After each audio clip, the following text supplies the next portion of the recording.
এই সমাবেশের আয়োজনের কারণ হলো কি সরকার পদত্যাগ করার পরে অন্যান্য সংখ্যালঘুর উপরে যে আমরা ইয়ের প্রতিবাদে আজকের এই আন্দোলনের ডাক আরা উনতে চাইও আজ এই সমাবেশের যারা এসে তারা অনুভূতি করেন সনাতনী সম্প্রদায়ের সংখ্যালঘুর উপরে যে পরিমাণ নির্যাতন হচ্ছে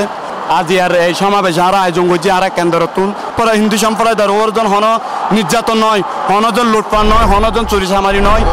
তুমি এনে কি লেখছো আজকে মিছিল করতে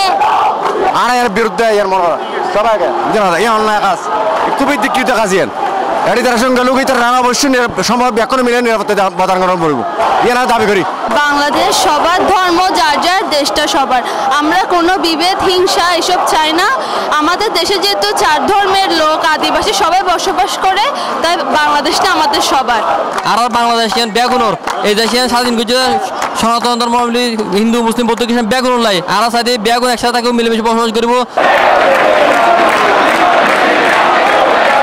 তার বিরুদ্ধে তার প্রতিবাদ যাতে আমরা এই দেশে শান্তিতে থাকতে চাই। হিন্দুরা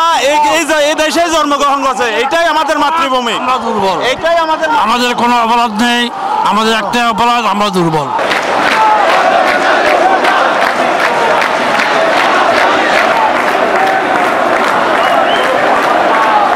এটার বিরুদ্ধে আমরা বিচার চাই। আমরা সনাতন ধর্ম আমরা শান্তি চাই যুদ্ধ চাই না হানাহানি চাই না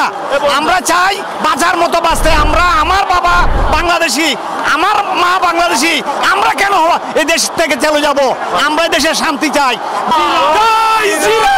সংখ্যালঘু ও সনাতন ধর্ম যারা আছে তারা এই আন্দোলনের মাধ্যমে জীবন জানা দিবে বলতে কি ধর্ম যার যার দেশ সবার তারা নিরাপত্তা চায় তারা ব্যক্তি স্বাধীনতা দেশের যে স্বাধীনতা তারা উদযাপন করতে চায় কিন্তু তারা যে নির্যাতনের তারা তীব্র প্রতিবাদ জানায়। Zahed C71 news Chittagong.